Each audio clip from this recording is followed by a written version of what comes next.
Welcome to the Continuous Daily Video Blog. This is Joe, I'm Alan, and today we're going to discuss... Well, I wanted to talk about the Muslim women in France not being allowed to wear the hijab, which I'm demonstrating to you now.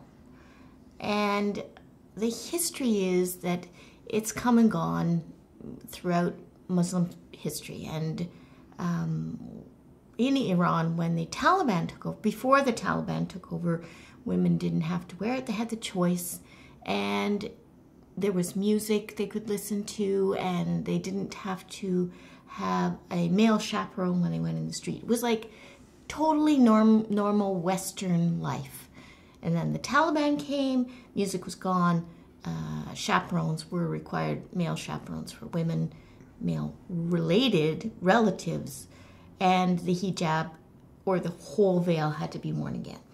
So, in France, women are being discriminated against for wearing it. Mothers are not allowed to accompany their children on field trips if they wear it. Lawyers are not hired in lawyers' offices. So I'm supposed to argue in favor of getting rid of it? When in France, live like they're French. End of story. I believe that if a woman wants to wear it, no matter where she is, she should be allowed to wear it. Except in France. That's your stance? That's my stance. Stance in France? Except in France, you can wear it, but not in France. Because in France, you do things the way the French do things.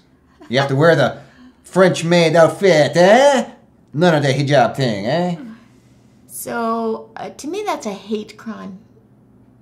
To me, having that law is as bad as the Taliban telling women they have to wear it. Telling women they can't wear it is the same thing. It's wrong. And I think all women everywhere should adopt a hijab to show solidarity for the women who are being told they cannot wear it. We all know the expression, when in Rome, well, when in France. I don't know what the status is in Quebec. I haven't researched it that far, but I know that Quebec always wants to adopt whatever France has done ever since de Gaulle came over and told them whatever. You're just part of France, whee! Don't get me started on that. All right, so let's move to Ottawa's pedestrian, or what do they don't call them pedestrian pathways, the pathways that the bicyclists and the pedestrians and the wheelchairs the shared pathways. So they're, I guess maybe because of increased usage of said pathways, people are now saying, you know, we have a problem. We've got people walking, we've got people riding at different speeds, and it's becoming a dangerous place. So maybe they should, you know, not allow bicycles anymore, or maybe they should, like, what are you going to do, right? How do you handle this? The pathway is only, say, 6 feet wide.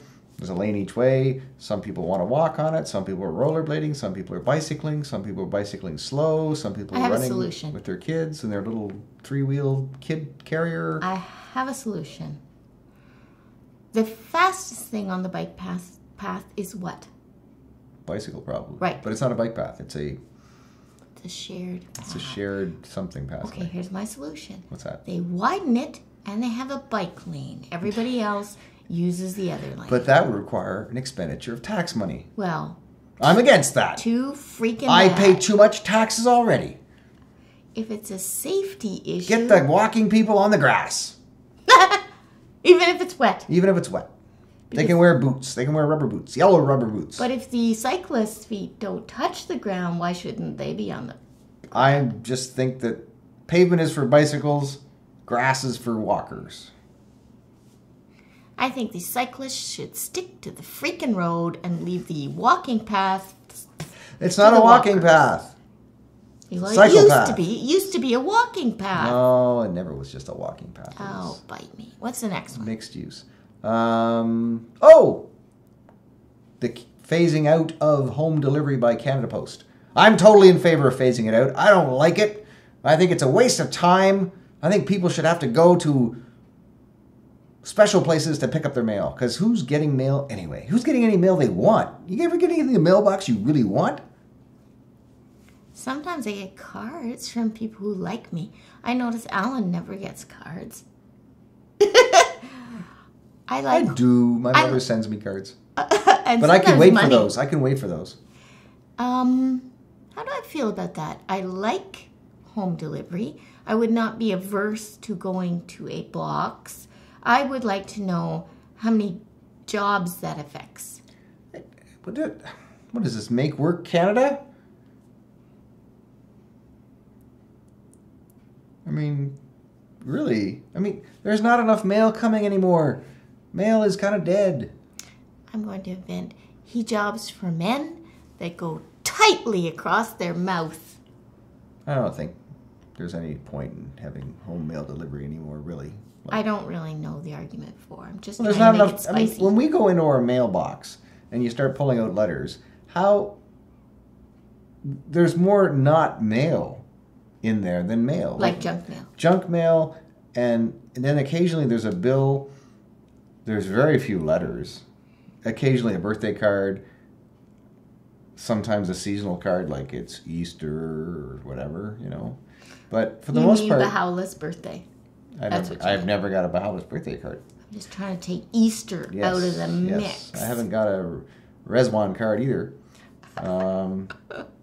Or a celebration of the Ascension of the Bab card. But anyway, there's not a whole lot of mail coming. Those are Baha'i holidays, not Muslim. So I think that the faster they can get rid of the home delivery, the better.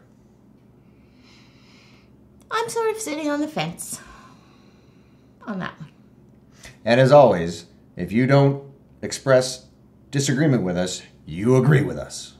Well, if there's two sides, what does that mean? They agree with me, they agree with you. They agree with me. All right, ladies, everywhere, wear the hijab in solidarity.